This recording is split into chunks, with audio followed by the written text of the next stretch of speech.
All right, good evening, everyone, and welcome to Green White Checkered TV. Tonight we have the Dark Horse Area 51 Indy Series here at Chicagoland Speedway. Race distance tonight is 125 laps.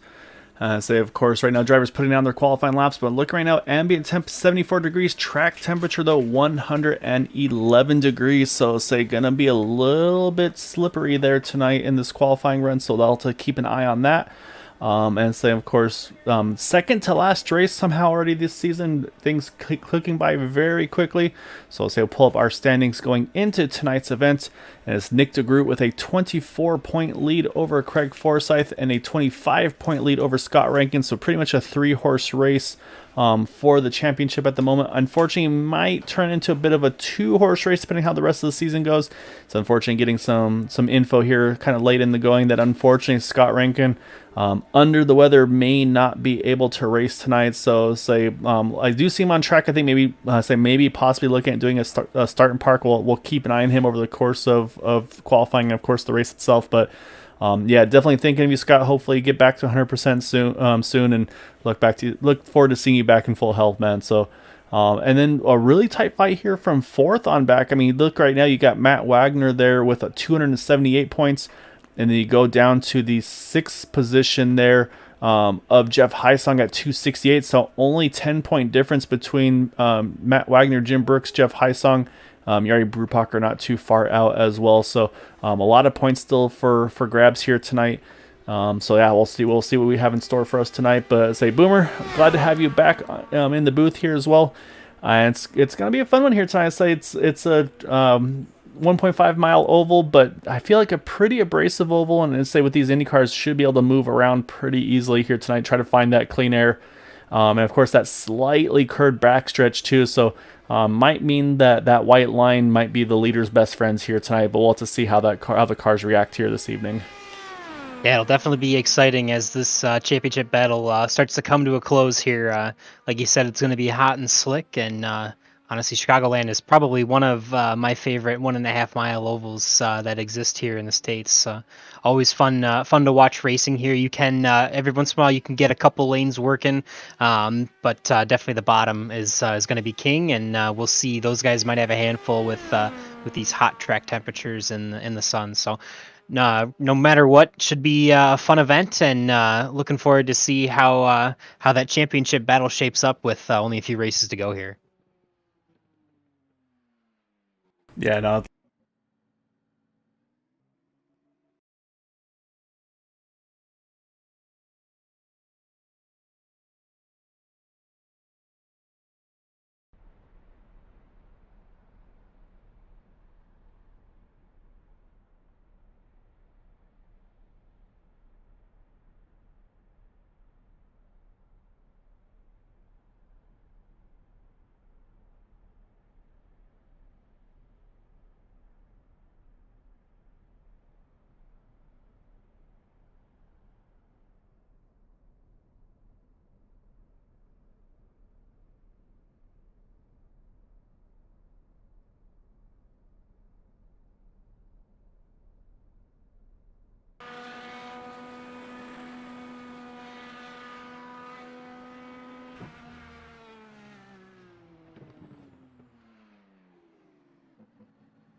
Yeah, definitely. Looks like Sim is showing about 111 degrees track temperature. Like you said earlier, that's definitely warm.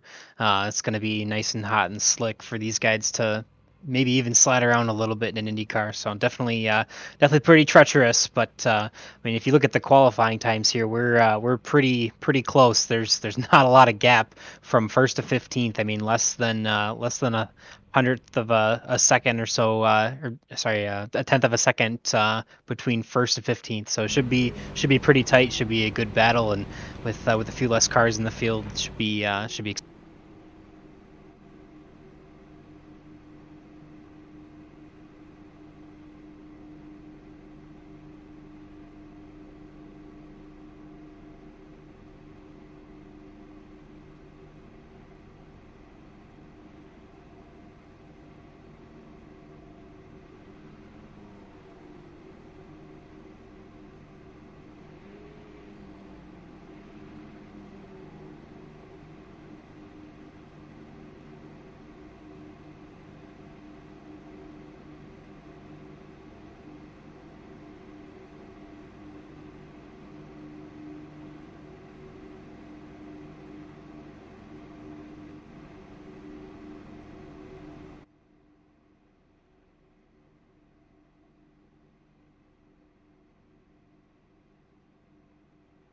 And so it'd also help if I unmuted myself for half of that conversation. So rookie mistakes continue to strike on my end here, Boomer. But say with that though, say it's gonna be a fun one here tonight.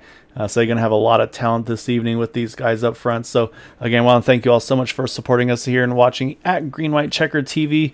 Let's say 125 laps are scheduled race distance. Fuel mileage I was hearing probably in about the mid 30s or so. But of course, these cars have lots of knobs and dials they can play with. So we'll see if that comes into play, as well as maybe try to see if somebody tries to do some fuel mileage on these guys. Because it wouldn't take a lot. So I'm looking at the numbers here, Boomer. I mean, let's say with the 35 stops, I think that'd be a 3-stop race. Actually, yeah, I think a 3-stop race.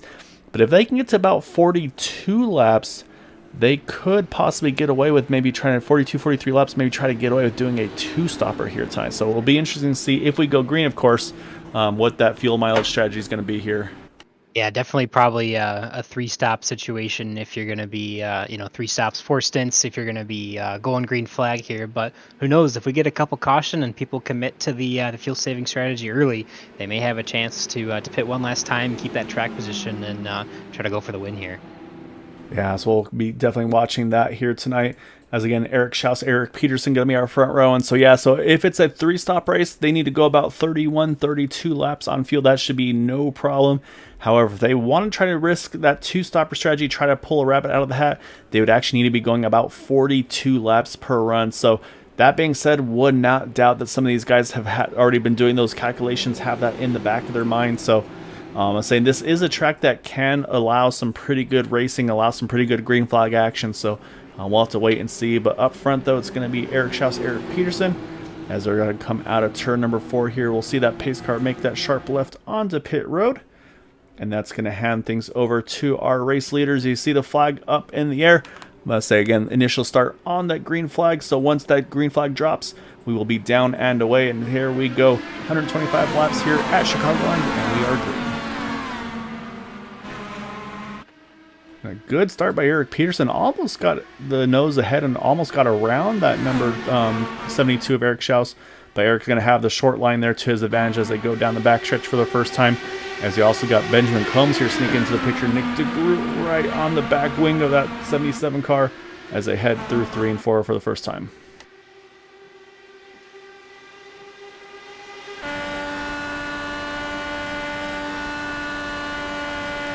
So right now, Eric Schaus leading lap number 1. But right off the bat, here goes Eric Peterson. He's going to try to work that second lane, picking up some pretty good momentum here. And this is what we were wondering. Can you make that second lane work? And Eric Peterson is showing that there might be some potential to this. It looks like it's getting some really solid momentum here. Again, right now, Eric kind of just living on that white line as best he can. So I'm liking what I'm seeing, though, out of that number 36 of Eric Peterson here.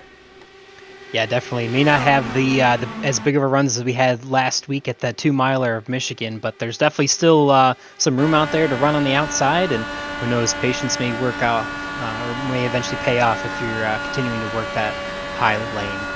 Yeah, it is going to pay off because Eric Peterson going to lead that lap in front of Eric Schaus. And you can see behind there starting to jockey all over there. Benjamin Combs was looking to the outside, Nick DeGroot looking to the inside.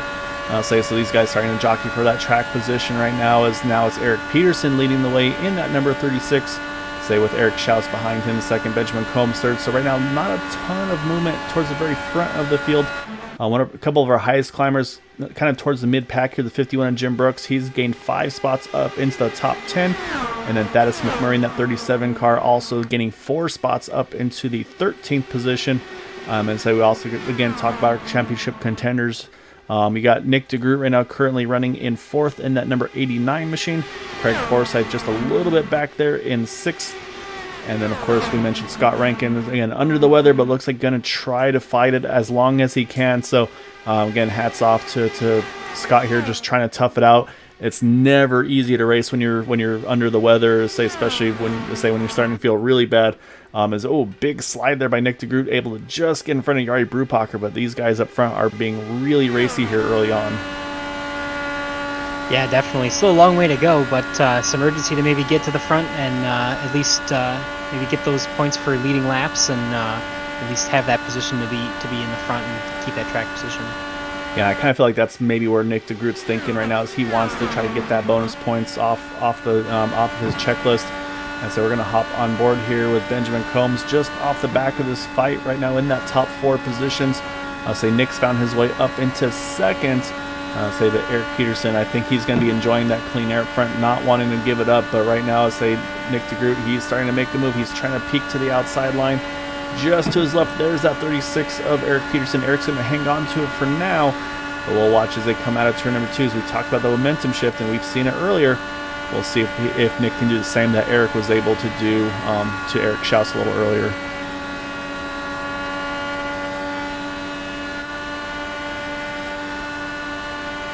Side by side at the line, but still the advantage goes to Eric Peterson there. Nick's still working that high line, trying to get around him. Definitely a little bit of momentum there. As you see, he actually a little crossover there. Yeah, the inside. Maybe this will be Nick's opportunity to lead that lap. Yeah, this is looking pretty solid there for Nick. A good exit out of 4 should easily hold that spot. He will. So lap led for that number 89 machine. Unfortunately, unscheduled pit stop here for Mike Gibson, and it looks like a lengthy stop as well. So possible damage. Now he's down and away. So actually, no, about 8.7 seconds. So pretty normal actually now that I'm looking at it. But definitely unscheduled stop there for that number 5 machine. So we'll keep an eye on him as we go. But right now, unfortunately, that does put him a lap down as we run. But right now, though, making moves early here, though, is that 51 of Jim Brooks. He's now up 9 spots, working on trying to make it 10 and getting into that top 5. That 51 of Jim Brooks is definitely on the aggressive here early. And like we talked about last week, it's kind of the same thing there. Was aggressive early and often try to get his way to the front. And then just kind of the timing of some of those yellows and such didn't quite pan out for him at the end of the race. But definitely showing pace once again early. Yeah, definitely. Not afraid again to hold that outside line right against the wall, and seems like it's paying off so far. There's definitely been a few people that have been running up there that can make a go of it. I don't think you can run around the top every lap, every corner, but if you can get it to work to get that run to get to the outside and pull it down the back stretch or the front stretch, it's definitely a move to make some passes for sure. Yeah, I mean, he's definitely been making some moves to get up there. As I've been watching this battle also for second between Eric Peterson and Jari Brubacher. So I've been watching my time and scoring, and they've just been going back and forth for the second spot. For one lap, it'll be Jari. The next lap, it'll be Eric. Say these two just aren't able to get lined up with who's going to be that second position for the moment. But again, I'm still thinking fuel mileage here, though, Boomer. I say, again, these guys up front, they're going to be in that 3-stop window. There's no question. And the crazy part about that is that we're not that far away from being about halfway into that fuel window to make that pit stop. So that's just how fast these laps cook off. About 25-second laps currently these guys are running. So the ones that I'm going to be watching are those that are just kind of confidently and patiently just cruising. And some of those that I would definitely expect to see up front, they're just kind of in cruise mode here. Matt Wagner in that 6 car is definitely one that stands out to me, sitting in 14th position right now from his 10th position starting spot. So I think Matt's got some fuel mileage ideas possibly in the back of his head in that number 6. I'm saying, of course, there's going to be some other guys that are definitely thinking the same further up the field. Yeah, definitely. Some of those guys even back as far behind Matt Wagner, Joseph Morales in the 60, James Watson and Joseph DeCiro. Still holding on to that draft, but definitely towards the back. So who knows, maybe they could be trying to save a little bit of fuel here and trying to stretch that out. Yeah, so that's, again, we're going to be watching to see what those field numbers look like. As right now, say Nick DeGroot, there's no question what he's going to be doing. That's control this race. He's just living on that white line as best he can. But Jari Brubacher is going to try to make his life as uncomfortable as he can. Gets a big run out of 4. He's going to jump to the high side there. Nick's going to lead that lap, but we've seen that outside line has been prevailing over these last few laps. So can Jari make that move to find himself to the front here in that 49er? Can he do another crossover? Nope, he's going to pop back outside, as he's going to just nose ahead here down the backstretch, but again, not quite enough to clear. But you can see both drivers definitely leaving each other plenty of room. But I am seeing the groove starting to move up a little bit, though, Boomer. I've been watching from third on back. These guys all starting to move to that second, third lane here. So one of these cars might start the handling starting to go away a little bit, having to force them to kind of change where they want to be on track here. Yeah, we'll definitely see how that shakes out and how it moves across the run, and if the track changes as the day goes on. So right now, definitely two of our biggest battles right now for the lead and for third position. Nick DeGroot, Jari Brubacher, Jim Brooks, Eric Peterson. But not too far back here. We've definitely got some action going on a little further back. Scott Rankin's working with Jim Herrick here. This is just inside the top 10 right now. Let's say, and then you see a little further up there, you see that teammate of Jim Herrick, Craig Forsyth, still holding pretty solidly in 7. And saying Craig is a wily driver. We've chatted with him before in some races where he is able to pull off solid results. I mean, he's mentioned before about changing fuel maps and things like that. Basically every turn, every corner. So would not be surprised to see Craig kind of working some fuel numbers as well in that 27 car. So I said that's going to be the big question mark, I think, is when we start to see potential green flag pit stops. But the other thing I'm looking here is I think we got some baseball themed paint schemes here just in front of that 40 right there. Actually, he's kind of in the sandwich between them here. You got Alec Coates there in that number 3. I believe that's the, if I'm not mistaken, Chicago White Sox paint scheme on that number 3. So maybe you got the home jersey, away jersey here, because you got the 3 there with the white with black stripes. Then you got Thaddeus McMurray on the inside there with black with the white stripes. So, kind of a fun little thing these guys have been able to put together here with those 2 cars. Right now sitting in 9th and 11th respectively here. Yeah, it's always fun to see when you get different paint schemes going on, or I guess I don't know if you consider it liveries here in the open wheel world, but regardless, looking good out there tonight. Yeah, so there's just so much originality. I know you and I have seen it from various leagues and various groups, and as well as between obviously our kind of where we know with the Xfinity Series on Monday nights with all the great paint schemes over there at Fuel. But then seeing some of these guys over here as well, and even just week to week they'll be changing and switching it up. But right now we've got pretty much about a top 8 breakaway, I guess you could call it, with Scott Rankin right now kind of being the tail end of that group. Because right now Jim Herrick in 9th, he's about a second off of Scott Rankin, still in the draft window. But let's say he's starting to lose that draft just a little bit, and so that makes this group back here a little more nervous. And I think we're starting to see that with Alec Coates starting to, he's under attack from Gary Corley there in the 7. I think Gary just grabbing that spot. Matt Wagner, we talked about him, probably fuel saving, but say it's that risk versus reward. You want to save fuel, but you don't want to lose that lead pack. And right now, like I said, that gap between Scott Rankin and Jim Herrick continuing to grow. Yeah, definitely losing the pack is probably about the worst thing that you could do. But who knows? If you're still paying attention back to Mike Gibson, lap down in 18th place, he's been able to manage a gap in front of the leaders all by himself. They're not really running him down too quickly. So who knows? If you can get out by yourself, or if you are forced out by yourself by making a different fuel strategy, maybe you will have a chance to try and hold on. But yeah, definitely, if you can avoid it, you always want to be sure to not lose that draft. That's definitely your key to sticking with the pack. And obviously, 2 cars is better than 1 pushing through that air and cutting a hole in there for you. Yeah, exactly right. And I'm saying, speaking of cutting that hole for you right now, Nick DeGroot's still just a mirror full of Yari Brupacher. Yari's trying every which way to see if he can find a way to get around that 89, but right now just having to kind of live on the outside line. Nick's done a good job of holding the inside and keeping that momentum built up. And saying that's what it's going to take, I think, at times to be able to try to get these wins here, is to be able to do a little bit of both as he actually drifts up just a bit there off of 2, but Yari continues to stay committed to the outside line. Then Eric Schaus, Eric Peterson having a solid battle here for 4th between 2 of them.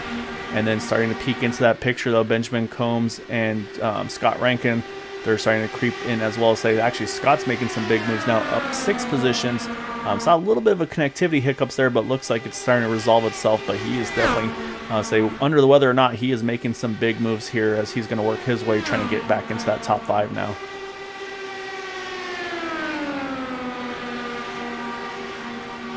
All right, so we're going to be approaching lap number 30 pretty soon here. So again, we talked about that fuel window. So we're going to say, again, I believe probably most of these drivers are going to be definitely on the 3-stop window. So I do think some drivers on the outside in are going to be trying to pull that 2-stopper off. But what I can tell you, though, is that second gap that pack we talked about with Jim Herrick, he's starting to close that gap back in here. It's now down to about 0.6 of a second. So they're all starting to kind of find their way back once again together. So it's a spread out, but pretty much a 16-car lead pack here from Nick DeGroot back to James Watson in that number 39 car. Joseph DeCiro, he hits pit road here. I think a little early of a stop here, but I think that's just a strategy call here. Try to maybe do that little bit of an undercut, if you will. Yeah, there's not going to be much possibility for undercuts because the fuel window is so close to being 3 stops. But you may go a few laps earlier, later, but not too much to play with there. But definitely want to be the first one on pit road and see if you can run these guys down a little bit while you have fresher tires to start. Yeah, and I think that's exactly it because I've been watching lap times. We mentioned Mike Gibson having to make that unscheduled pit stop. He's been regularly running about a tenth of a second or so quicker than Nick DeGroot. So, and he'd only had about, I believe, 8 lap fresher tires. So I think there is something to be said about that. And I think we'll see it now as well as we mentioned Joseph Cicero. He's just left pit road. That's Alec Coates. He's hitting pit road here on lap number 32. And this is that window. If they're going to split this race evenly in 3 stops, this would be the time to hit pit road. But man, Scott Rankin, he is on the move right now. So he's now jumped up into that 3rd position. Actually, as I said, here comes our leader, Nick DeGroot. He hits pit road. And so I saw a pretty big moment there. It looked like from Jim Brooks having to react to that. Maybe being 2x2 there was just a little tight for him. They do stay all in one piece here. So Nick DeGroot, our race leader at the time, he hits pit road, hands it over to Jari Brupacher. I think with Nick pitting here, floodgates probably just about to start opening up here. Yeah, I think you're going to see a few more start to come in here. Looks like we've got a couple. Looks like maybe the 77 is in this time and the 60 as well. Yep, Benjamin Combs. Oh, I see a hot entry behind him. Yep, Benjamin Combs, you're right. He also, 60 is in. So that's now about 5 drivers that have made their green flag pit stop here. So that's the 3-stop window. Their bet is set. We know what they're going to be doing. The ones we're going to be watching now is can anybody get into that lap 40 window. Jari Brupacher will not be. He's on pit road here, as are Jim Brooks, Eric Peterson. They come in side by side here. So far, so good. I'd say I'm pretty impressed with everybody hitting pit road well.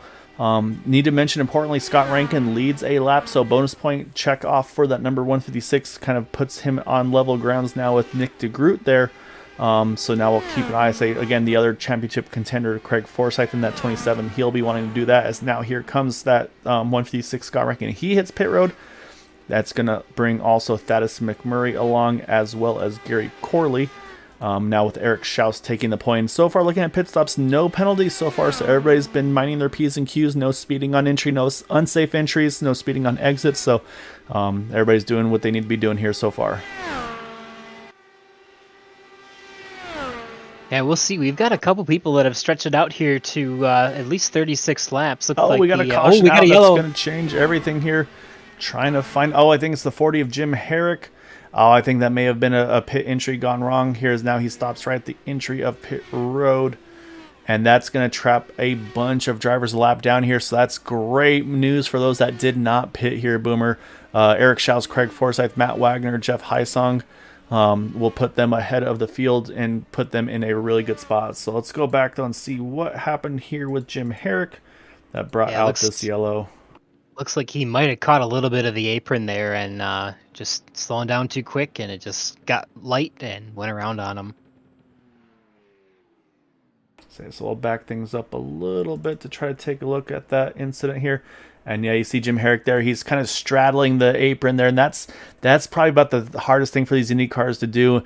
And the issue there isn't the fact that he spun; it's the fact that right here you see the car just slides up across the track. And saying at some point you're going to see traffic heading right towards him. Does a really good job trying to hang on to it. Just a little bit of contact with the outside wall there with the right front.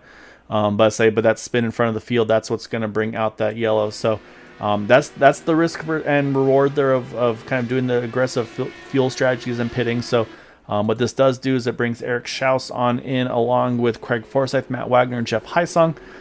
They're going to come out here and they're going to easily hang on to the lead.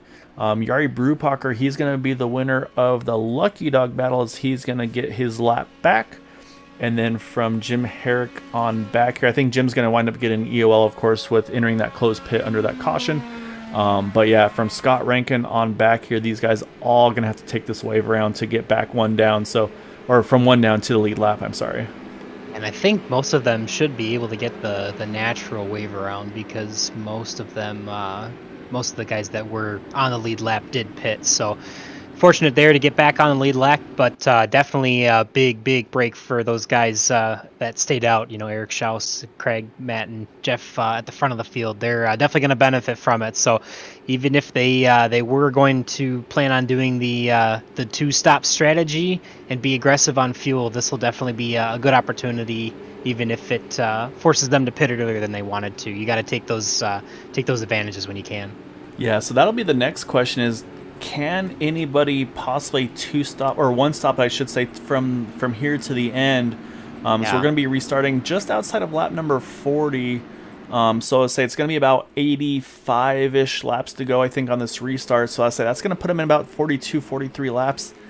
And so it's going to be right on the edge of the window that we had from the get-go. So it'll be interesting here. Of course, Yari, he's going to take advantage because he can go ahead and pit here without any loss of track position, because once those other drivers wave around, he'll line up, I believe, in about the 6th position here, maybe even 5th once Jim Herrick gets his penalty.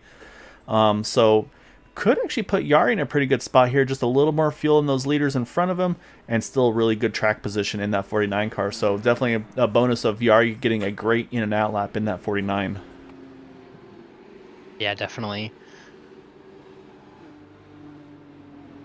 But yeah, so what we're going to see here, though, say for Eric Schaus, you can see all these cars in front of him. The one driver that's a little bit off schedule right now is that 5 of Mike Gibson, again, pitting on lap number 8. But it looks like he's going to opt to stay out here and try to get that lap back and just kind of hope, I think, for that timely caution. So we'll definitely be keeping an eye on that number 5 machine. At this point, he's going to have to pit early, but here's some big strategy going on, though. You got from second on back here, Craig Forsyth, Matt Wagner, Jeff Heisong, Jim Herrick. They are all hitting pit road to top off on fuel. So we talked about the strategy for Yari Brubacher. After all that's said and done, he's going to restart in second position after getting that lucky dog. So now, I mean, that's gone from even from good to even better for that 49. So I say this is going to be fun to see, because I mean, these guys are definitely, I think, showing their hand. The fact that they're topping off, to me, says we're going to try to make this on one more stop.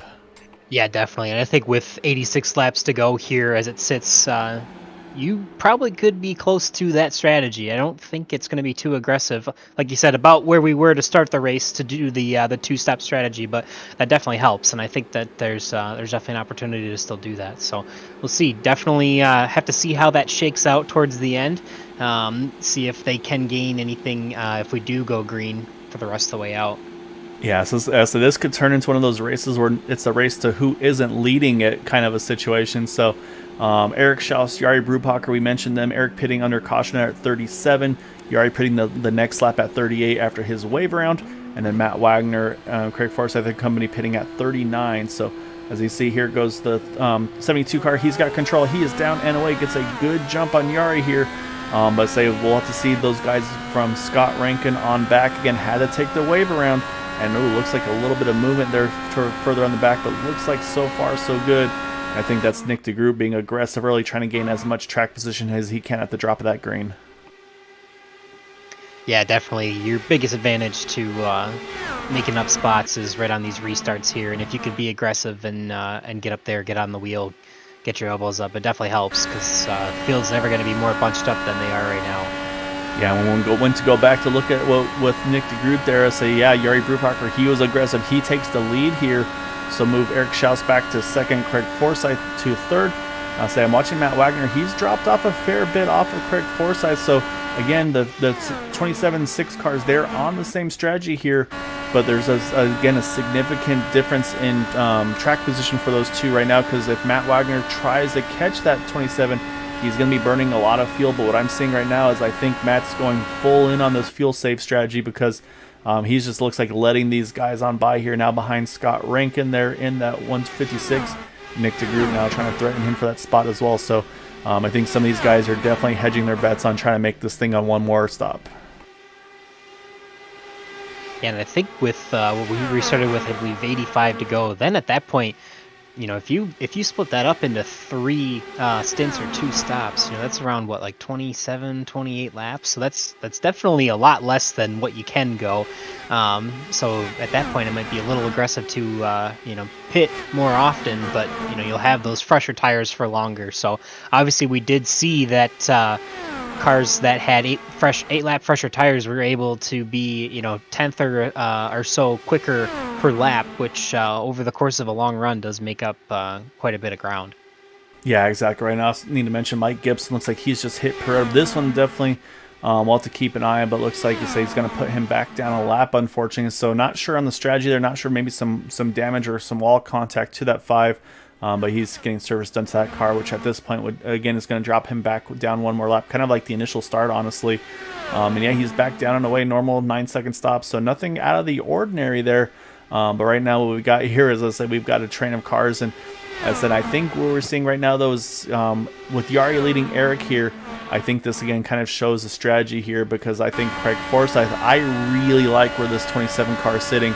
He got a good restart. He got right up onto the rear wing of these guys up in front of him, and then he's pretty much just, I think, kind of parked it and putting in cruise control here, just trying to save every drop of fuel here, but while still maintaining pretty solid track position as well. So I think once we see Scott Rankin and Nick DeGroot, once we see them get to that 27 car, I don't foresee Craig fighting them too hard here. So, but again, Matt Wagner on that same strategy, he's dropped again about 7/10 off those two of Scott and Nick here. So.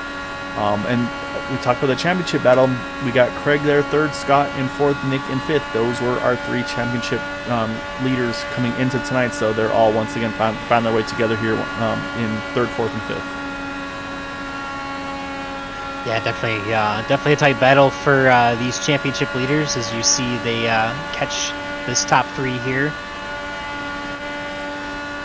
Yeah, and they're saying there definitely seems to be a little bit less aggression, less sense of urgency, I guess you could say, from these guys second on back. Like I said, I think for Yari, he just said, you know what, I'm going to lead laps and kind of let the chips fall where they may.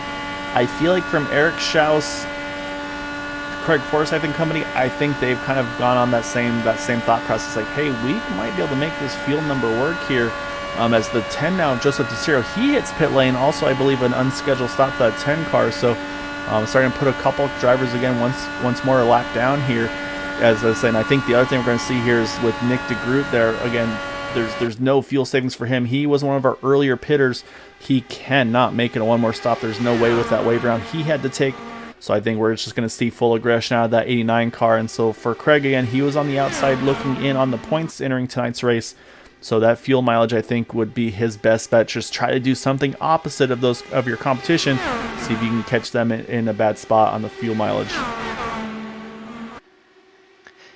Yeah, and looking back, it looks like Joseph DeCiro might have gotten to the wall just a bit there. So yeah, and it looks like actually retirement as well. So unfortunately, that's going to be night over for that number 10. As right now, got about a 6-car breakaway. Z Jim Brooks had to really roll out of the throttle. There's Craig Forsyth, Scott Rankin fighting for 4th and 5th. But Matt Wagner, he is creeping back into that picture. Again, we've been focusing on just the 27 and 6 on the fuel mileage, but Jeff Heisong, the 18 car, he also topped off at lap number 39. And then as well as Jim Herrick, who has actually dropped a fair bit back here in that 40 car.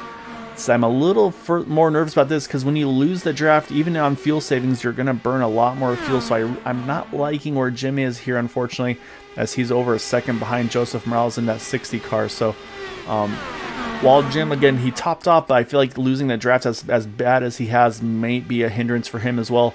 As I say, now I see Scott Rankin trying to work over Craig Forsyth for the 4th position. And again, I don't suspect we'll see Craig fight too hard here. I think he's just, again, I think these guys are kind of on different race strategies here. yeah, and it looks like Jim was got a little bit of a run to come back in within the draft, so he may not have completely lost it, but definitely close there. He was over, I think he was like 1.3 seconds back, but hopefully he's still able to stick with them and play out that strategy. But yeah, definitely, if you're going to be saving fuel, you definitely want to be as far forward as you possibly can. I mean, obviously, you want to be as far forward in the field as you can at all times. But if you're going to be doing that longer strategy, it's definitely going to help.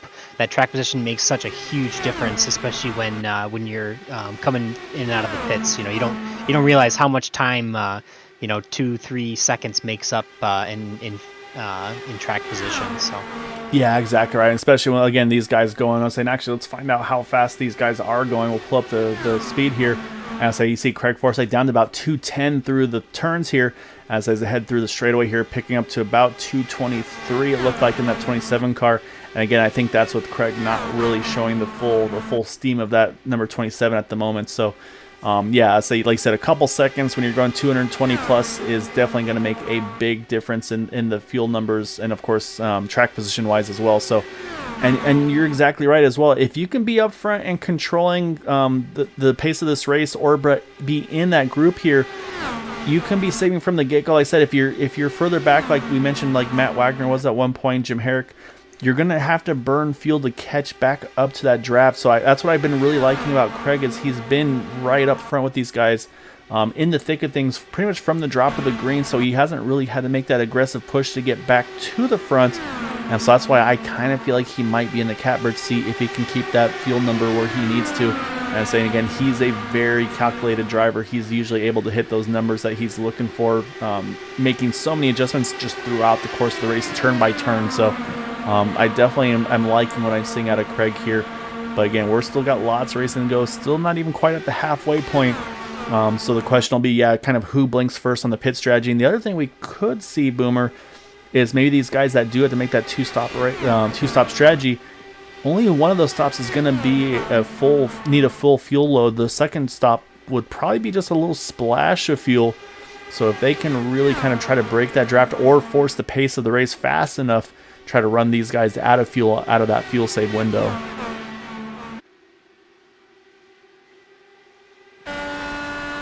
Yeah, we will have to see, and it'll definitely, if it goes green, there'll definitely be some differences in strategies for the rest of the race. Obviously pretty clean so far. Really the only caution coming from the one spin coming to pit road. So cool to see all this side-by-side battling be pretty clean so far. Yeah, I know. So that's kind of what we come to expect with these guys here, is that aggressive but clean racing. So I'll say, while things are, I wouldn't say calm, but while they're kind of spread out just a little bit for the moment, let's run through the field here. That way we can see where your favorite drivers are currently on track, which right now our leader is Nick DeGroot, our points leader entering tonight. Next to him is Jari Brupacher there in the 49 in second. Third, Scott Rank, again under the weather but fighting hard here, trying to keep himself in championship contention. So definitely, again, just hats off to Scott for doing everything he can to try to keep himself in there. But hopefully, as I definitely want his health to be the priority, so hopefully he's doing all right there in that 156. Eric Schaus in fourth in that number 72 car, also one of those wave around drivers. And then Craig Forsyth, the first of those to top off on the one to go. He was in the top 3 in points coming into tonight, so he's trying to work some fuel magic to see if he can make that championship lead drop a little bit over Nick DeGroot. Jim Brooks there in 6th position, also one of those wave around drivers. And then Matt Wagner there in the number 6 car, trying to do some fuel mileage magic as well here in that number 6 machine.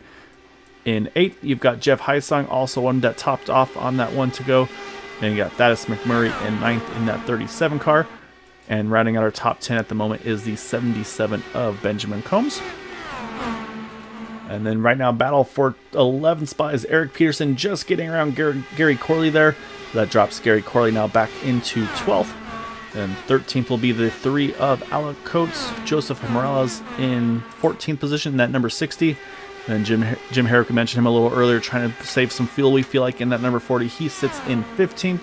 And right now, last car on the lead lap is the 39 of James Watson here in 16th. And then Mike Gibson, again, a little unscheduled pit stop for him, puts him 1 lap down, but he sits in 17th right now, the only car 1 down. So say if we get that yellow, he should be the beneficiary of that. So that is our field at the moment as we get back to the front as Nick DeGroot continues to lead. And actually need to mention, Alec Coates, he hits pit road as soon as we were talking about that. This is at 66 here. They last pitted around, again, about 30s or so. So a little early pit stop, but I'd say this might be that splitting it in thirds like you talked about there. Yeah, definitely would be almost exactly 2 stops in between the last caution, as he, I believe he ran about 29 laps there on the most recent run. So Alex going for the short pit strategy, try to, I think, shorten the pit stops on tires and fuel. About an 8.3 second stop. Like I said, there's going to be 2 trains of thought for these 2 stoppers. One is going to be exactly there with the 3 did, basically split it evenly, come in early, and then tires and fuel come in again. Tires and fuel. Others are probably going to try to run it as far out as they can, and then probably do a splash of fuel on their final stop. As you see right now, Nick DeGroot, they're still leading. All right, Brupacher here, our top 2. But again, I'm still, I try not to be biased here, but I've really got my eye close on that 27 to Craig Forsyth. again, I really like the field position that he's in. I think he can make something happen here.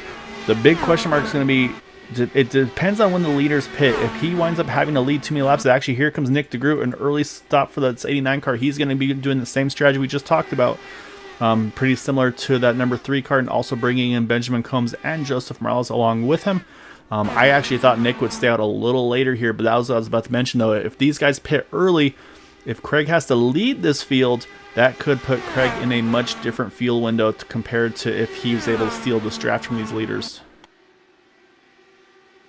And we'll see how these guys shake out. Yeah, we'll see how these guys shake out. Alex Coates, our first to pit there, is about 2 tenths faster than just about anyone else in the field right now, maybe a tenth or so. So definitely using those fresh tires to his advantage, even though he may come out just behind the 89, somewhere between the 89 and the 77 as they come off of pit road here. Yeah, but the big surprise to me there is this Craig Forsyth hitting pit road. I thought for sure he'd be going ahead and doing that, running it late there, but we talked about those leaders maybe trying to build the pace and make it a little bit faster than Craig wanted to, maybe pulled him out of that one-stop window. So that's one driver that topped off that now cannot make it on that one-stop strategy. Now, of course, he can make it on one more stop to the end once he gets that window. But yeah, a little surprised to see that move from him, as Jim Brooks, he hits pit road as well here, coming at 54 to go. So everybody's starting to, again, I think everybody's starting to try to make that decision of when to make this pit stop. So I personally, I don't know what the tire wear is looking like for these guys, but I kind of like the idea of running this stint as long as you can. I never like short pitting in these Indy cars. I like running this thing as far as you can, and then as soon as you're in your window, Scott Rankin having to save that car, he's going to hit the pit cone, but I don't believe SA, usually the pit penalty is on the outside. You see he's trying to shake the cone off. SA, he's done a good job of doing so. It's going to cost him just a little bit of time on entry there. I don't believe that's an unsafe pit entry, as he was on the inside of the outer cone. Don't know if there's a rule for hitting the inner cone there, Boomer, so we'll have to really keep a close eye on his pit stop time. Yeah, we'll see if he has to come back down here and serve a penalty or not, because that will definitely be pretty disadvantageous for his night here. So actually, even looking back, it looks like the 39 of James Watson attempted to come down to pit road a couple laps ago and just misjudged his speed, but thankfully he was able to pull out and back onto the racing surface and avoid a pit penalty. So look for him to potentially go an additional lap down. It looks like we have a caution out on the speedway. Oh, and it's once again Scott. Yeah, Rankin. Scott Rankin again. Yep. And I can say safely that he was not going to get a pit penalty, because he had a clean entry now exit, but it looks like maybe just a little aggressive on the throttle, and looks like a little bit of left rear damage to that 156 as well. That thing definitely starting to crab walk a little bit, so that's going to put us under yellow once again during our pit stop cycle. And again, those that did not pit, again, are big winners here, which it's pretty much the same 4. Again, Eric Schaus, Matt Wagner, Jeff Heisung, Jim Herrick. I think those are the same 4 as before. Exactly, in that order, yeah. Let's go back and see what happened here to Scott on that pit exit here in that number 156. Yeah, it looks like he might have just tried to get too much too soon, just trying to get back into the field and merge up, and unfortunately, he just got too aggressive, and around it goes. Those tires are a little cold when they come off a pit road, that's for sure. Yeah, you're exactly right. And yeah, you're right. Just goosed it a little early. And I think he probably saw in his mirror there. You see Craig Forsyth and then Nick DeGroot there. They were right there.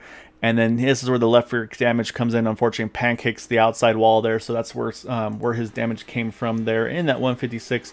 And then you can see he just kind of holds it up against the outside wall to keep the fields from making contact. So we'll jump back live, though, because we have pit stops underway. Eric Schaus leading the field to the pit stops, as he's going to be in along with Jim Herrick and Matt Wagner and Jeff Heisung, as they're starting to already roll out of pit road. And looks like Eric's going to win that battle off of pit road. And then we talked about last time the big beneficiary of the lucky dog being Jari Brubacher.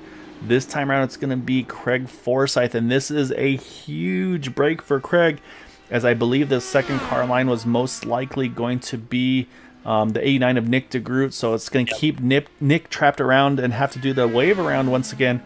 So it puts Craig on the kind of a step above that 89 car here. So the timing of these cautions have been absolutely just perfect for some and terrible for others. Yeah, and that was definitely a huge opportunity for Craig, because if you're paying attention to the pit cycles, Craig actually came out ahead of Nick DeGroot under green. So whether he had a little bit quicker times in and out in his in laps and his out laps, or what, definitely huge, big advantage, because now he bypassed Nick and is going to be the lucky dog to get on the lead lap without the wave around. So I'm sure most of them are going to take the wave around anyway, which really no harm, no foul at that stage. But definitely advantageous to still be able to pit under this yellow if you would like to, and not have to take a wave around. Yeah, it's gonna be, and yeah, it's gonna be like again, like almost like the lightning strikes twice situation. He's gonna hit pit road here, and he's gonna cycle out in about the top 5 position in that 27 car, because like you said, from Eric Peterson here on back, these guys are all gonna take the wave rounds and have to restart behind that number 27 to Craig Forsyth. So say for Craig, it puts him back on level playing grounds with Eric Schaus, Matt Wagner, Jeff Heisong, and Jim Herrick. But then it gives him just a teeny bit more fuel. But now at least we do know at this point, though, here, Boomer, there's 0 questions about fuel strategy. These guys all have to go one more stop to the end. Yeah, at this point, there's going to be, with 49 laps to go, you're definitely not going to be able to stretch that to the end. So definitely kind of puts everyone on even playing field, and fortunately for the guys who were saving and trying to stay out a little bit longer, gives them the track position. So far that's been the potentially the race winning strategy, but there's still a lot of time left and still one more pit stop to get through. So I guess the biggest interesting thing here would be that you could pit early, you could pit in the middle, you could pit late. So what are you thinking? What would you prefer to do? Would you rather pit early and run long in the last stint, or would you rather stay out and run a short final stint? Man, with the way these cautions have been falling during the pit stop cycle, I'm saying pit late. I think you run full rich, you run aggressive, and you don't do any fuel savings. But I think you run this thing to the last drop, because you've seen now twice, as soon as that pit window opens, those guys that short pit are the ones that kind of get the short end of the stick. So I think you stay up in that top 2, top 3 ideally. But again, maybe you play a little bit of strategy where you do save fuel, but not by dropping back, but you just save kind of sitting in that 2nd, 3rd position, maybe try to drop a map to a map 2, map 3, something like that, but not lose the main pack. So I really like, let's say, in where the drivers are here, I kind of like those top 3, top 4 drivers here. I said for Eric Schaus right now, he's going to be, if he continues to lead like he is, say again, he's got about 7 laps advantage over Nick DeGroot, who pitted at 68, Eric at 75. So even if Eric stays aggressive here and just leads all these laps, he'd probably still pit around the same time as Nick DeGroot, just based on the fuel levels here. So yeah, I say stretch it. I've always been kind of a proponent for running these things long. I'm just trying to catch that lucky yellow from time to time, and I'll say it's happened twice for these guys here. So we'll see what Eric does on this one. Yeah, hopefully the luck doesn't run out, and maybe they can catch a lucky break, or just stay green and take advantage of that track position. Let's see, restart underway here. You see a bunch of drivers, they're trying to jump to the top side, get a good restart on those behind them. So right now, though, Eric Schaus continues to lead, but again, early aggression for these guys, and it is a pack there from about 4th on back here. You've got Nick DeGroot there, you've got Craig Forsyth, you've got Scott Rankin. I say Scott right now is 1 lap down. He's actually having to fight with that number 5 of Mike Gibson. Scott Rankin's actually up in the outside wall here. That is the last thing he needed there after having to take the fast repair. That is going to be night over, unfortunately, for Scott here. That's a heartbreaker for him, for everything he was trying to do to keep in the points battle, and saying just, again, fighting his own medical health there. So just being out of being sick here tonight. But we have another yellow here, and it's in the back. Oh, Thaddeus McMurray, Gary Corley, serious contact between the two of them. Almost the cars hooked together there, as Gary is going to have to take a tow. Looks like Thaddeus is going to be able to grab a gear and get going again. But unfortunately, I think enough damage was done to that 156 of Scott Rankin. That's probably the end of his evening here. So we'll keep an eye on that. But we'll go back. Let's see what happened to Scott. And we also got to try to see what exactly happened as well to this last yellow as well here.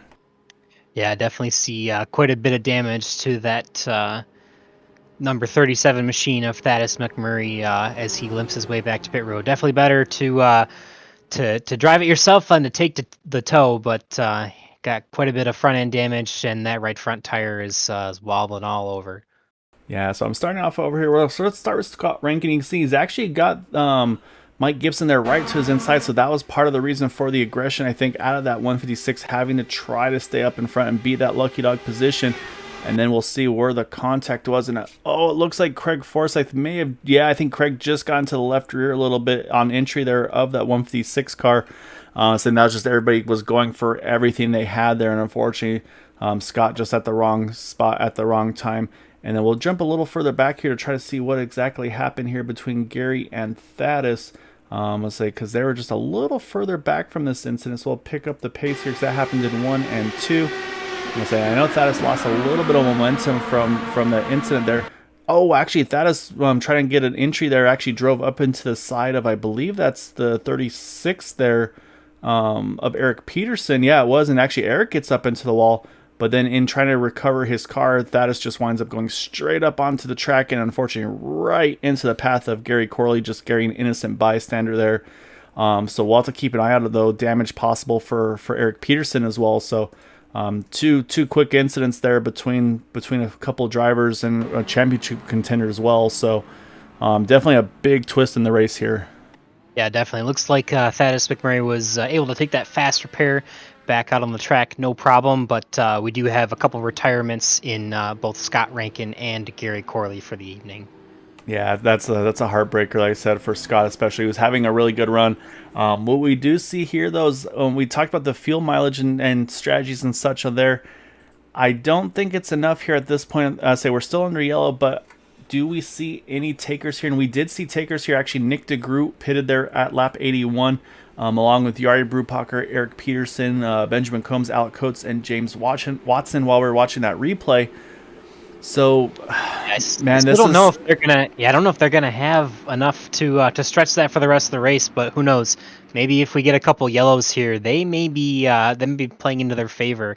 If we get another quick yellow like this, I think you could stretch it from here. But you're gonna have to bank on that yellow. So interesting to see. It's definitely better if you don't have the track position to always top off. So no harm, no foul if you're not up in the front.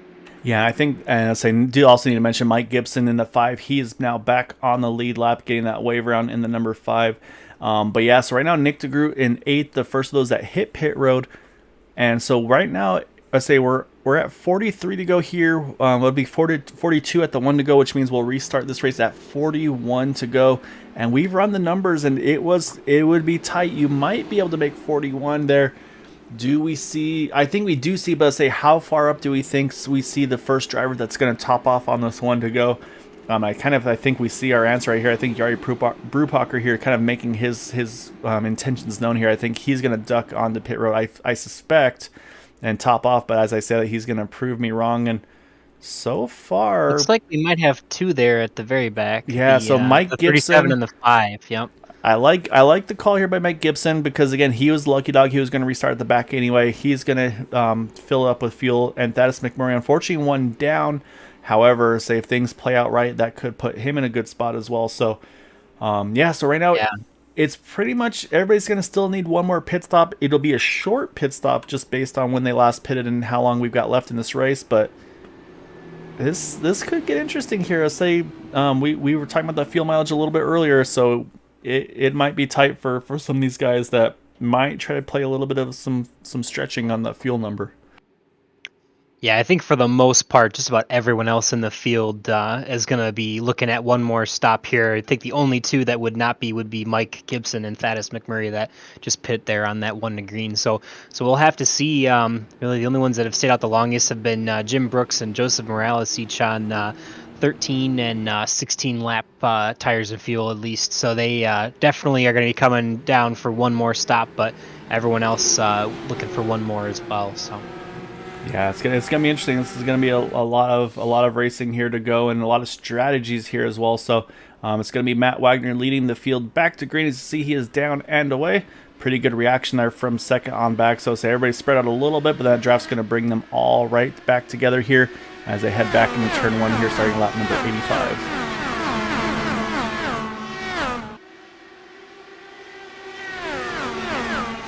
Yeah, getting into the last quarter of this race here or so. Definitely going to start looking to see these guys be a little bit more aggressive. I should say last third of the race or so. Definitely looking to potentially pick up the pace more and maybe see a little bit more urgency as we get closer to that checkered flag. Oh, and Mike Gibson in pit road. I'm wondering if pit lane, if he may have had, if he waited too long to hit pit road, because the way it works in iRacing is you have to pit the first or second time usually on before you hit your, if you're going to top off, because pit lane usually closes on the one to go. So I think that might be a 40-second stop and hold if I'm not mistaken for the 5, and if so, that's a huge hit. So he just keeps going from being on the lead lap to going down lap to getting it back, and it seems like nothing going right here for Mike here so far this evening. And so far, yeah, it looks like it's definitely a lengthy stop in that 5. So Yeah, definitely. this will probably put him we'll definitely put him 2 laps down here in the 5. Already 1 down. This will be coming around here. Will be that second lap, which will then promote Thaddeus McMurray to 14th. But then also will give him that lead, that lucky dog position being 1 down versus the 2 down for Mike. So yeah, heartbreaker here. But we got some new names here up the front here. Jeff Hysong just been kind of cruising, I feel like, early on, but I think now it's time to go here. You're starting to step that aggression up in that number 18.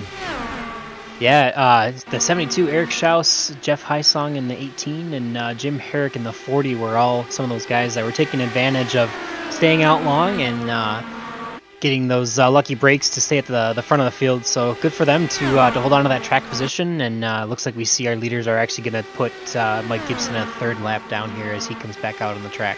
Yeah, that's a tough spot for Mike there, unfortunately. So right now, Matt Wagner's leading the way here, and saying I feel like I'm a broken record, but the driver I'm watching still here, though, Boomers, is Craig Forsyth. Again, he got the lucky dog. He pitted on lap 76.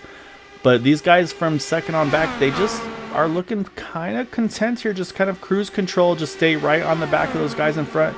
We're not seeing the big leapfrog. Matt's not having to protect the inside line. So I think these guys are thinking, hey, you know what? The shorter my fuel stop is, the better. And I think that's actually going to be the big question is, what do we see here for these pit stops? Do we see drivers take just the fuel only? Do they take tires? I think that's going to be a big make or break. And that's, I think, also an opportunity for Nick DeGroot here. Oh, as Nick gets tight there, Jim even tighter there off of turn 2. But Nick's trying to make good of those fresh tires and the full fuel here to try to get right back up into the thick of this thing here. Again, right now he's got about 5-6 laps more fuel on his car now compared to Jeff Hysong, Matt Wagner and company with when he pitted there. And definitely some urgency from Nick as he was almost getting ready to lose the draft of the top 4 there. So he wants to have some urgency to get back up towards the front. Like you said, Jeff Hysong, Craig Forsyth, and those guys kind of in the catbird seat for their track position, but definitely leads everyone behind them. And Nick DeGroot and Jim Brooks in the 89 and the 51, and everyone back there need a little bit more urgency to maybe get to the front to get some track position in order to try and get back into this. Yeah, and that's going to be the thing is this is going to be one of the few times that Nick's actually kind of been on the offensive, really on the fuel mileage for once, kind of being on the right side of the number compared to everybody else. So I'll say this is his opportunity, I think, to try to, like you said, do you want to pit early, pit late? I think Nick, he wants. I think you pit late here. Like I said, I say pit late, and I think we're going to see a lot of fuel only stops if we get to that green flag pit stop. So of course, again, the pace of these Indy cars, I don't think it makes sense to do a fuel only pit stop because it's just the risk of getting trapped a lap down, I think, is too high. But as odd as it sounds, though, I'm gonna play devil's advocate with myself here, though, Boomer. Because again, with as fast as these guys go, if you do pit and take a really kind of just a quick sip of fuel and then jump back out, you might be able to either get back out on the lead lap, or if you get out with the draft, you're going to still have a lot of pace versus if you come out on your own, you're going to be a little slower if you're then versus running with the pack. But right now, these guys are fighting tooth and nail as Nick DeGroot is rim riding that thing in the 89 car. Yeah, definitely making a move there, Nick, to try and get back up to the front. So yeah, we'll see. It definitely will be interesting to see when they pit. Looks like we've actually already got the 60 of Joseph Morales on pit road now. Yeah, car looks clean here, so he's hitting pit road. Now, I'll try to keep an eye on his pit stop time because right now I can't really go away from this fight up front. These guys are going at it right now. It'll be looks interesting. Looks like 8.5. So that's 4 tires and fuel for the 60. And so you can see right there. I mean, he's already down a lap here. It looks like almost going to turn into about a lap and a half here. So I'll say that's going to be, again, that's going to be what some of these guys are going to be watching. Okay, hey, if I pit, where do I cycle out with those that have yet to pit? So that's going to be one of those things that these drivers are going to have to be very aware of. Yeah, definitely. If you end up pitting, and looks like we've got another one, Jim Brooks in the 51 taking pit road now. If you're going to be pitting off cycle with more of the pack, I definitely feel like you're going to want to take those fresh tires, because tires are going to make more of a difference, I would think, by yourself to run faster lap times versus in the draft. When you have the draft, obviously tires help you move around a little bit easier and have a little more control over the car, but definitely pitting by yourself. I don't see anyone not electing to take tires. And yeah, it looks like Jim Brooks is over 7.5 seconds on his pit stop there. So 4 fresh tires and a full tank of fuel to go the rest of the way. Yeah, so I was saying once again though, that's going to drop him off that lead pack as well. So I do want to see, does somebody take the gamble to do a fuel only stop? And I like the potential of maybe doing that early fuel only stop. But I think these guys, actually Matt Wagner, he's going to be the next to hit pit road. And he's going to bring Eric Peterson along with him. It looks sketchy there for just a moment, but he's done a great job to keep that car underneath him. So let's say Matt also in pit road. Again, these guys can go a little further should they choose to, but they're trying to do a little bit of strategy, go off strategy in these guys and try to see if they can kind of play a little bit of some gamesmanship, if you will. But I'm going to watch this 6 car, and that car is not jumping up on the jack here. So here's our first fuel only stop, 5 seconds for that 36 car. And say here comes the field here into turn number 1 as he's rolling off of pit lane now. So it is not quick enough there. That's our answer, Boomer. You cannot do a fuel only stop and not lose that and lose the draft there. So I was curious if you could do it. The answer is going to be no. So I'm going to kind of wipe that schedule or that strategy off my map now. Yeah, so definitely probably more advantageous to take those tires and have that stability underneath you. But we'll see. Obviously, Matt Wagner and Eric Peterson are trying the fuel only stop, and it looks like just Matt and Eric. So, and see how it pays off for them. Yeah, you're right. Eric Peterson also fuel only 5.5 seconds for him. The one thing that Matt has a chance at is I'm looking at the intervals here between himself and that 39 of James Watson. He's actually just on the edge of catching that draft of that car in front. Is actually Nick DeGroot. He hits pit road here. So another one of our championship contenders on pit road now, as that leaves Jeff Heisong, Craig Forsyth out on track. And I think with Nick seeing some of these drivers take fuel only, I think that's going to kind of force his hand. I believe we will see that 89 take fuel only as well, as he's still making his way to his pit stall. So now we'll see, does his pit stop, does it force any reactions? And so far the answer is no.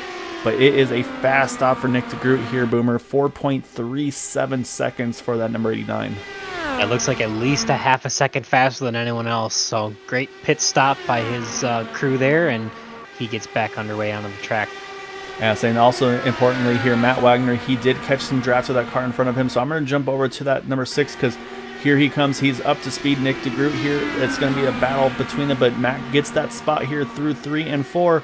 As here comes our other championship contender, Craig Forsyth. He's now hit pit road, saying Craig was a very aggressive pit stop driver, jumping into the pits, getting everything he can. So we'll watch to see what his pit stop time is as well. But like you said, though, it was a 4-second stop for Nick DeGroot, 4:37 for him. Matt Wagner was a 5:18, but Matt was able to get some draft to sneak ahead of Nick DeGroot, as Craig's already down and away as well.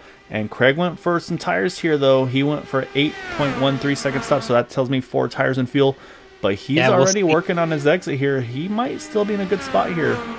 Yeah, he may actually be okay to pick up the draft, but if you look back, you can see the 2 guys before this stop by Craig here that took tires were Joseph Morales and Jim Brooks, and they're probably 2-3 seconds behind the 36 of Eric Peterson, who's probably 2-3 seconds behind the rest of the pack that have pit so far.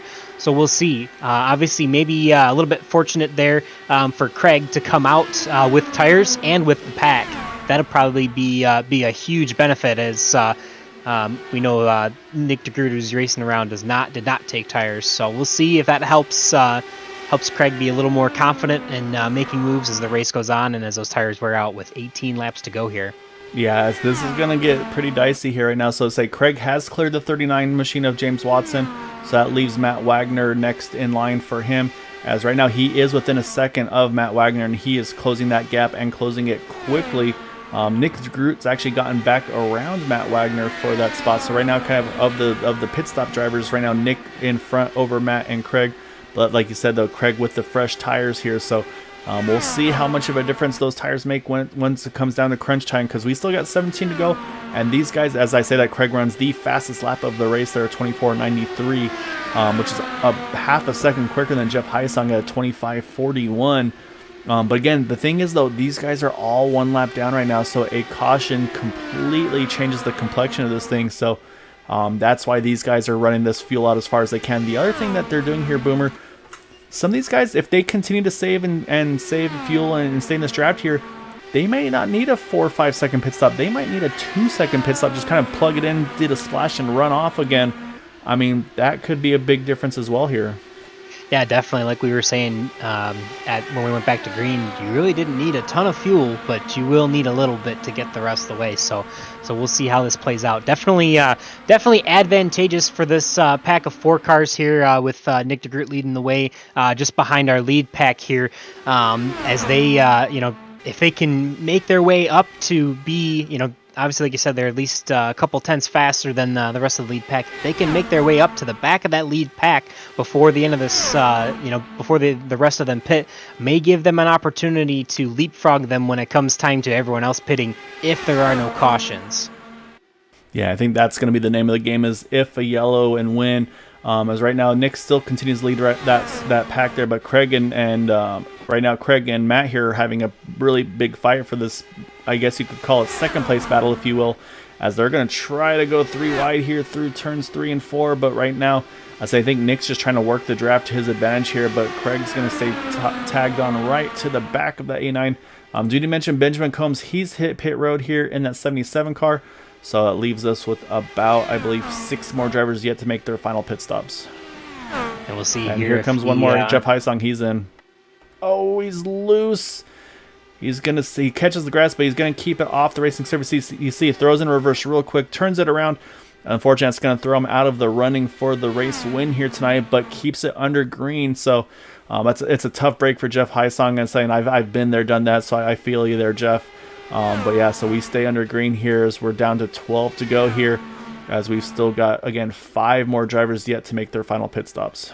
Yeah, definitely. Maybe underestimating the heat in the track. We're still at about 112 degrees of track temperature, so definitely hot and slick. And honestly, all of our yellows have pretty much just about been from entering or exiting pit road. So definitely proving to be treacherous there today out in the sun. Yeah, no, yeah, track temperature definitely has been a tough one here tonight. Importantly, though, Craig Forsyth, he's gotten around Nick DeGroot and Matt Wagner. So right now, Craig in 7th position, however, is the second car 1 lap down here. Alec Coates, he's made his pit stop, though, 5.8 seconds for that number 3. So we'll watch him as he's rolling out of pit road. And to say there's that group led by Craig Forsyth working to the outside, as he has a little bobble, has to hang on to it. And that's the risk of a fuel-only stop. It makes those tires very angry here. But right now, Craig... Oh, and there it is. Caution is out, and I think it's the 40. It is the 40 of Jim Herrick. Yep. And say right on his pit entry. Tries to get it cut back down to the inside, but at that point, caution is out. Again, there are no green-white checkers here, so we'll still get a restart here, but it's going to be within probably about 5 to go. So now here's a big question, though. At the time of the caution, Thaddeus McMurray, he had not pitted. He's going to be our lucky dog here, which is going to trap Craig here in the 6th position, the second car 1 down. But here's my question, though.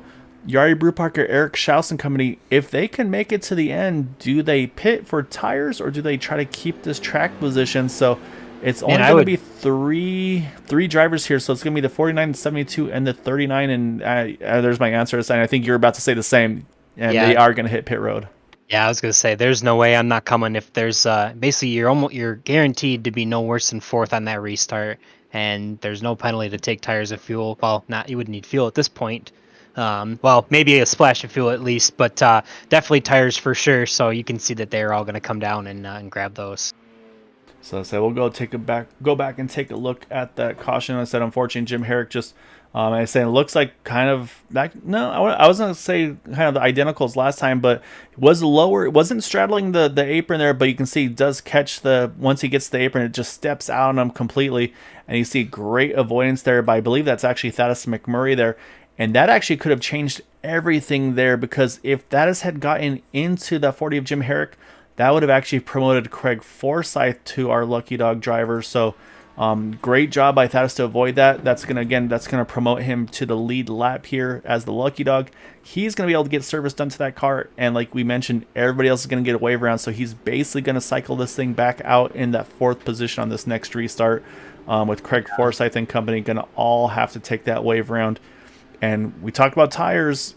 Craig, one of the few that pitted there under green, taking tires. So these guys are going to be in traffic with old tires. So I'm not going to count Craig or any of these guys out yet because they're still going to be in great track position. But I do worry about Nick DeGroot, Matt Wagner, and those guys that will not have fresh tires. But it's going to be Jari Brupacher, Eric Schaus, and James Watson, our top 3 here. Yeah, definitely. Maybe a little bit of a saving grace there for Nick DeGroot that Jim Herrick was that lucky dog candidate and was able to get that over Craig. But I think Craig's foresight, as if you will, to grab tires is going to maybe prove to be the most beneficial here, as he's going to have only 14 lap tires, where Nick DeGroot, I believe, has 45 or so lap tires. So definitely a big difference there. Yeah, so we've talked about lightning striking twice before. I say now, when's the last time we've seen something like this happen 3 times in succession? And again, I look at the drivers. I'm trying to keep in track as well. If these were also the same drivers that were able to benefit from this last time, being Jari Brupacher, Eric Schaus, James Watson. I feel like these have been the guys to run the longer fuel mileage every run this time, or this race, I should say, and have been benefiting from it. So. I know for sure Eric has been in that pack and has been the lead of that pack. So, yeah, like you said, maybe lightning striking 3 times for Eric to give him an opportunity here to be lucky and have some great track position and fresh tires. Yeah, and so we're going to be restarting this thing within 5 to go here, Boomer, and that's going to be big as well. As actually big story here is Craig Forsyth actually hitting pit road in the 27 car. I'm not sure about the strategy here because this is going to put him a lap down. And so say he won't get that wave round. So I'm not sure what's going on. Say maybe something else that I missed here, but Craig Forsyth hitting pit road there. So that, honestly, that's a big championship development as well, because at this point now, that moves Nick DeGroot up into the top 5 here. And now Craig drops all the way down to 13th position, back to 1 lap down. So maybe some damage that we weren't aware of, I'm not sure, but I think at that point you risk it, man. I'm not sure. Unfortunately, I don't think we'll get a chance to interview him to find out what that was about either. But man, that's a tough thing break to happen here. Yeah, who knows? Maybe had an issue with his mapping for his pit stop selection, and maybe didn't take fuel on his last stop, and who knows, maybe just needed to top off or something. But yeah, whatever it is, obviously maybe a big mistake there, whether it was hitting the wall or just not taking the fuel that he needed. A big mistake, and unfortunate there for him for tonight. Yeah, so that's going to be a tough one for Craig. I don't see any recovery from that, because we're going to restart this thing with 5 to go. So at this point, probably the final restart of the race here as well, Boomer. Again, no lucky dogs here. As you see, Mike Gibson, he's dropping off track there. I think maybe just trying to get out of the front pack here as we get back to green. So this is the most, I think this is where Jari here is going to be the most vulnerable, though. So he's going to have to be aggressive here as we got 5 to go. So he just can't give up that big run off of turn number 2 to Eric Schaus here. So I'll say this could be the battle for the lead for the win here tonight.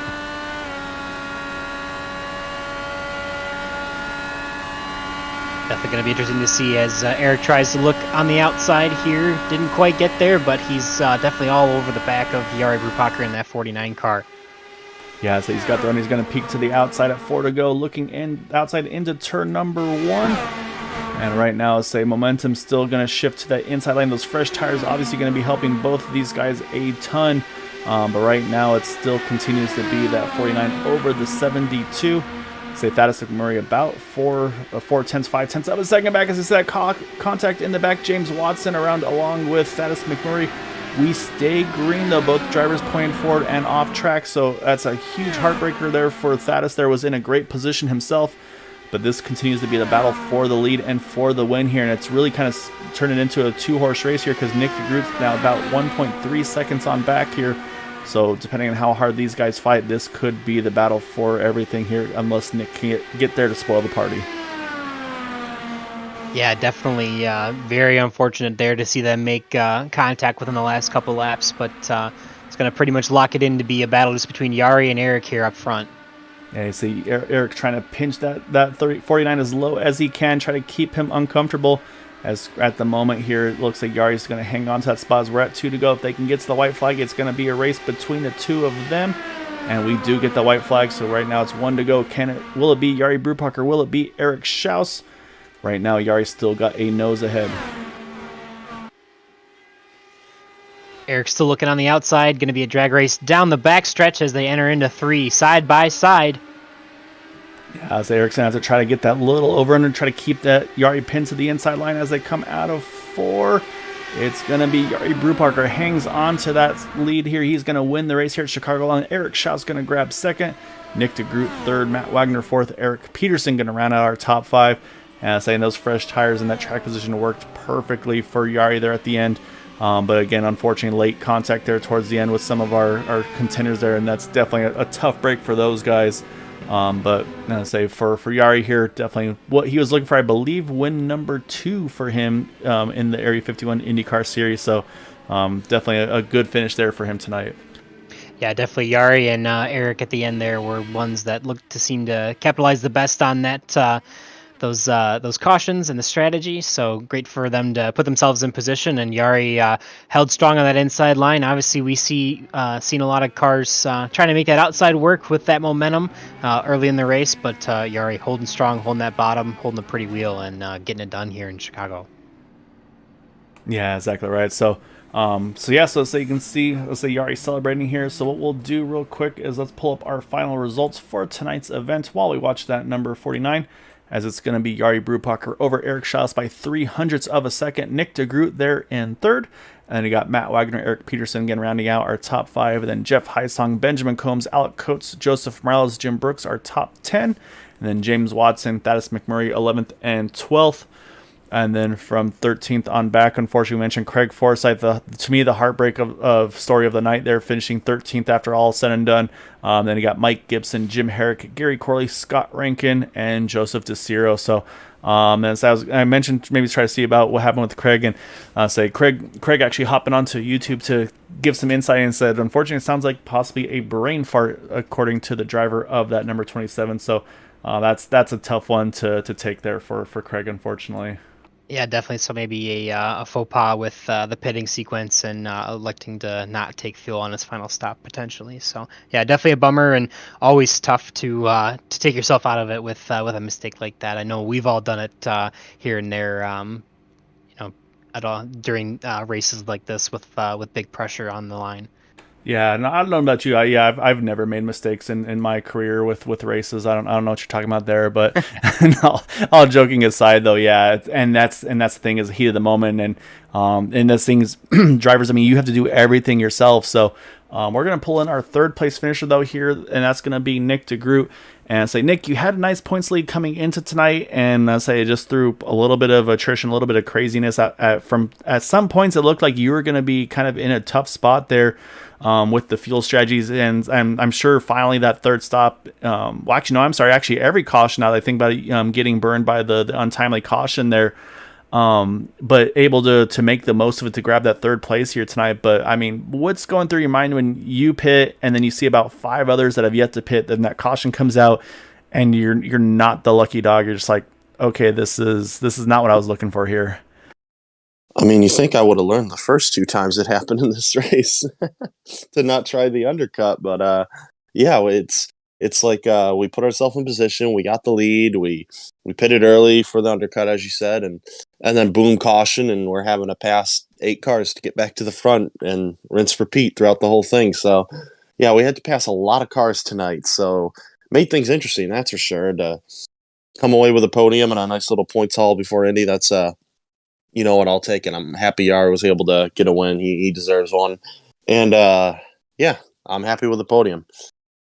Yeah, I know Gael was saying not often that lightning strikes twice, let alone maybe 3 times, with maybe putting yourself in that position a couple times. But obviously, yeah, passed a lot of cars there throughout the race, and looked pretty good doing it. So I guess what are your thoughts on the championship battle? Is looks like we see Craig Forsyth might have made a faux pas on his final pit there, having to come in and not take the wave around like you did on that final caution. What do you see with the championship battle there? Yeah, I was looking at that as okay. I'm probably going to have roughly a 20-point lead going into Indy, depending how this finishes, and then he pitted there, um, which I mean it's an easy mistake to make. I've done it before. I should confess, thinking you're on the lead lap because you're so used to seeing the pace car. It's like, oh yeah, I'm on the lead lap, and not that you're a wave around.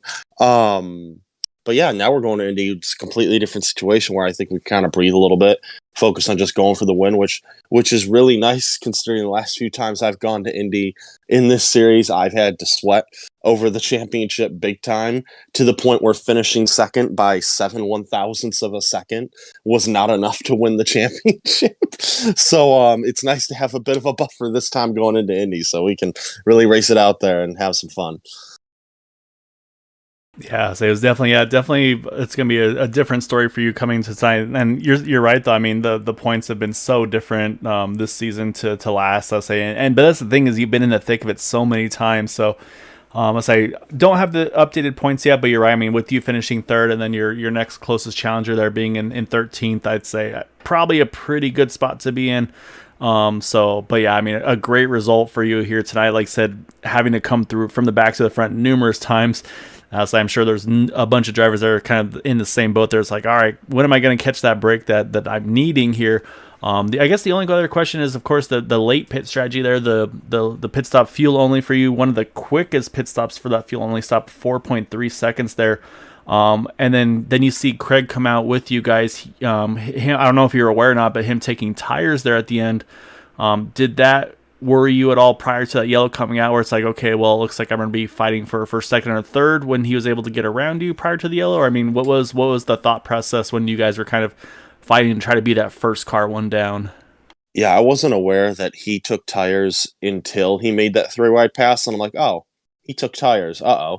So good luck passing him now. And looking back on it, it's probably better for me that the caution came out because, yeah, we were going to have a nice little battle for the win, but I don't think I could have beat him with those fresh tires and him hugging the bottom. I mean, you saw at the end of the race, I was struggling just to keep up with people with those old tires. The only reason I got the podium was because James and TJ got into it there. So yeah, I think that was pretty much his race to lose at that moment. But man, one caution changes everything in these championships, and that it did. Yeah, definitely. We saw as the pits cycled out, most people were not taking tires, but he was able to take tires and stick with the draft, which definitely helped with his handling there. So, but still, great way for you to take advantage of coming through the field multiple times, and like you said, passing a lot of cars, and still able to get the podium there. So big congratulations to you tonight. Yeah, thank you guys. Looking forward to Indy. It's gonna be a fun one. All right. Well, before we kick you out, though, Nick, I know you've got some great associates on that car, so I definitely want to give you the floor because it's always good to give them some TV time as well. So definitely want to give you an opportunity here for any thanks and shots I'd like to give for those drivers or the sponsors and teams and such that are able to help you out to get that podium tonight. Yeah, thank you to everyone at Factory Back Motorsports, CovyMore.com, Motorsport.com, Wegmans Degree Do Hall of Detailing, Cowboy Ship, Blaze Pod, and everybody else who supports us. Glad to be able to put them in the hunt for a championship here and hopefully lock it up next week. And that'll be, or next week, I should say. That'll be an interesting. Great job tonight, Nick. I enjoy this one, and look forward to seeing you at the finale next week at Indy, man. So good luck on that one next week. Thank you. All right, that was our third place finisher, Nick DeGroot. Now we got to grab that second place finisher in that number 72 of Eric Schaus. And Eric, I think Boomer and I were discussing, and I'm pretty sure you were in that. We were talking about like lightning striking twice, and in this case, 3 times with those cautions. I want to say you were kind of. I mean, I know you're kind of Mr. Fuel Mileage most of the time. But I think you were in the right place at the right time on those cautions. Every time those cautions fell, was that something that you kind of like, I'm going to run these things as far as I possibly can until I pit from the get-go? Or, I mean, take us through the kind of the pitting strategy you had tonight in that 72 car. Yeah, I wanted to take that run as long as I could possibly take it. During practice, I tried to do a couple pit stops on a green run, and I realized there is no good brake marker out here. And then also the exit of pit road's pretty slippery if you get up on the groove at all. So I figured there are probably going to be cautions coming in and out of pit road. So let me push this stint as long as I could possibly push it. And sure enough, 3 cautions and right at the end of each stint. Yeah, definitely an opportunity there for you to kind of capitalize that throughout the race and everything. So it was awesome to see, and definitely makes it easier when you don't have to make your way through the field, and you can just kind of keep that track position all race. So did that seem to help you out quite a bit as the race went on? Yeah, my whole goal was just to keep with the lead guys. I was running map 5 pretty much the whole race, and just trying to keep with, try to stay top 5 at least, not get more than a second and a half from the leader. Just so that I could always keep that track position and not lose anything to guys that were pitting, or if we did happen to go on a green flag run, that I'd stay up front. That's pretty impressive. The fact that you're able to run the map 5 there and still hang out with the leaders too. So I guess the other I think we're going to kind of have a theme here on the field manager side of things. There were a few opportunities there where it looked like it might be right on the edge of, at the initial start of a 3-stop or a 2-stop race, and at one point maybe right on the edge of a 2-stop to a 1-stop race. Were you trying to work those numbers throughout the course of the race there when you kind of got into those yellows at certain times, or were you just kind of playing it by ear and see how far you could go? Just take us through also kind of the fuel mileage calculations on the potential pit strategies. Yeah, for the first 3 pits there that everybody took, or first 2, either way, I was just running it as long as I could possibly run it. When we were coming up to the last pit stop where we only needed a couple gallons, a lot of guys pitted short. My goal there was to run it as long as I could. I noticed I was only about 1/10 of a second off of my best lap each lap while I was following people in front of me. So I didn't feel like I was losing too much to guys on fresh tires. So I just wanted to stay out as long as I could, go for an overcut. And then I was going to pit and not take tires, but we ended up having the cautions. So that threw that out the window. I was able to pit, take fresh tires, get my fuel, and then come out right behind Yari. Yeah, of course. Oh, sorry. Go ahead, Boomer. I'm sorry. No worries. Yeah. I was gonna say, definitely gave you an opportunity to be up front there at the end, and you and Yari were 1 and 2. I guess if you wouldn't mind, take us back what your strategy was on after that last restart. There seemed like you were trying to work the high side and try to keep that working to get around Yari there. Yeah, well, I messed up in the pits. When I went into the pits, I had tires turned off because of the previous strategy. So when I got to my pit box, I had to toggle it on. So that cost me. Otherwise, I think I might have had a chance of coming out in front of Yari, and then I was just going to hug the bottom line. But coming out in second, I was just doing whatever I could to try and time a perfect run, get a little bit of draft coming out of the corner and slingshot past them. But these cars on fresh tires for those first 10, 15 laps are just hooked up, and you can run that bottom line, and he did a great job holding it down tight and not losing any momentum and taking it to the win for himself.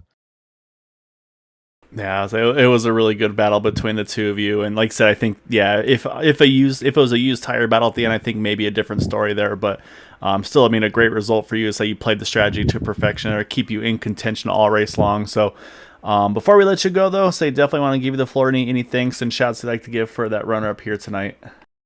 Sure. Yeah. Shout out to my wife for her support. She listened to the whole thing on the couch next to me. So thanks to her. Thanks to you guys at the broadcast. Thanks to Area 51 and the admins for putting on these races. And thanks to all the viewers out there. All right. So yeah, definitely tell Dr. Schaus we say hi as well. So it's always fun to say having her support week in, week out with you when you're able to make these races, Eric. So great job tonight, man. Look forward to seeing you next week at Indy. Great. Thank you, guys. All right, that leaves us one driver to chat with left, and that is going to be our race winner in that number 49 of Yari Brupacher. Like I said, if I'm not mistaken, I believe this is win number 2 for Yari. And I'm trying to go back, Yari. Your last win, I believe, was it Chicagoland as well, or was it maybe a Michigan or an Auto Club? I'm not sure, but I feel like a fairly similar style track here tonight, and you were there all night long, you played the strategies to perfection, and then the timing of that yellow. What's your reaction when you see that yellow come out when you have yet to make that pit stop?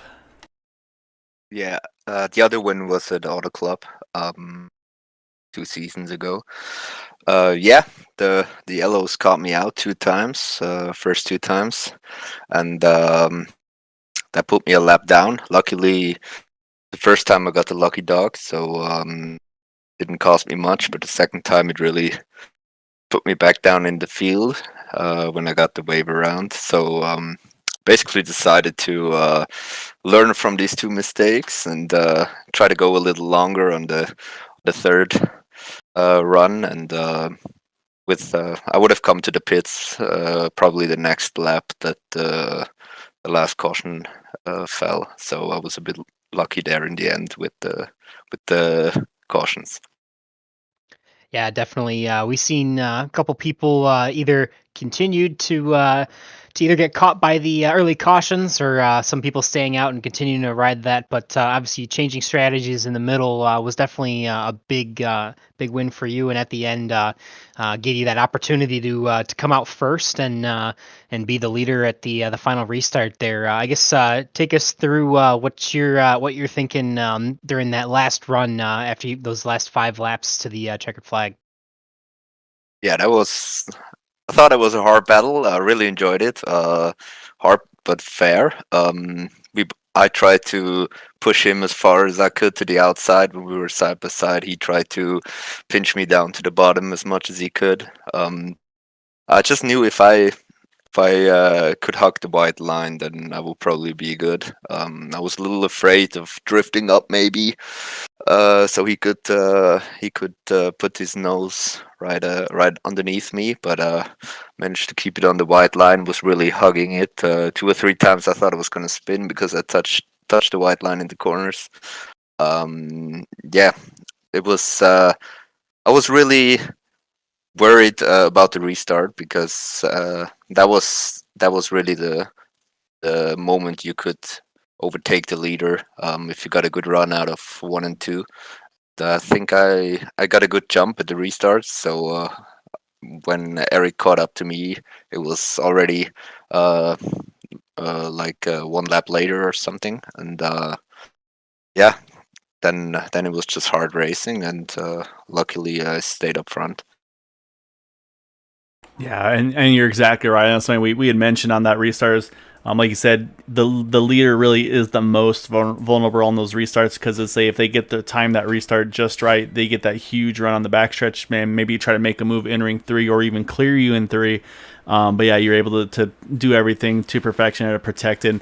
And like you said, it's not just once you get the lead and hug the bottom, you're not just living on the inside line and all's good in the world. Like I said, it's very easy to kind of just dip a little too low, and these cars very sensitive about that changing and banking. So a great job tonight, Yari, to hang on to that top spot tonight and pull off the win here this evening. So just hats off, man. It was a lot of fun watching you and Eric battle it out, and like you said, great strategy adjustment as well to make it as far as you did on that final run to take advantage of that yellow as well. So just put everything together here tonight. So definitely want to give you the floor though before we let you go, Yari. Any thanks and shouts I'd like to give for that win here this evening?